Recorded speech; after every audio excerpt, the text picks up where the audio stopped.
On February 5th, I watched Sonic the Hedgehog 3. Until very recently, I hadn't kept up with these live-action Sonic movies. I was kind of a Sonic fan when I was younger, I played some of the games and watched some of the cartoons, but I hadn't really thought much about Sonic in any serious way for quite a few years before now. So when these first two movies came out and merely got mixed to okay reception, I didn't have them very high on my priority list of things to see.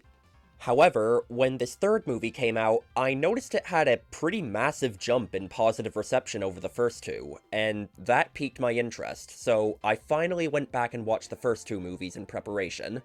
From the start, the zeitgeist surrounding these movies among people who liked them had more or less been that they were a rare example of video game adaptations done right.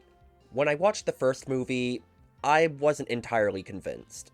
It was fine, but I didn't think it was anything too special. For the most part, I found it was just a pretty typical family movie.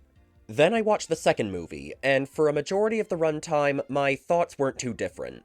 It was a slight improvement over the first one. It was marginally funnier, I liked seeing the other Sonic the Hedgehog characters, some characters I liked from the first movie got more screen time, but nothing more than that. But then, it had a pretty big jump in quality towards the end, in the third act especially.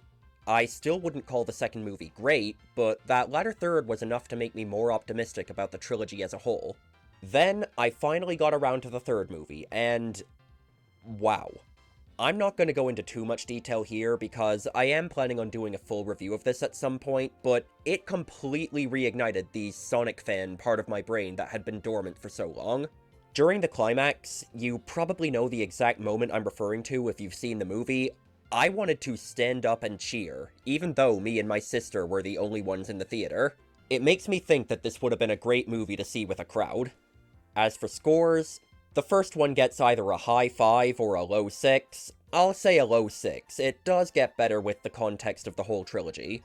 The second one gets a 7, and the third one, I give a possibly somewhat biased, but still completely unironic, 9 out of 10.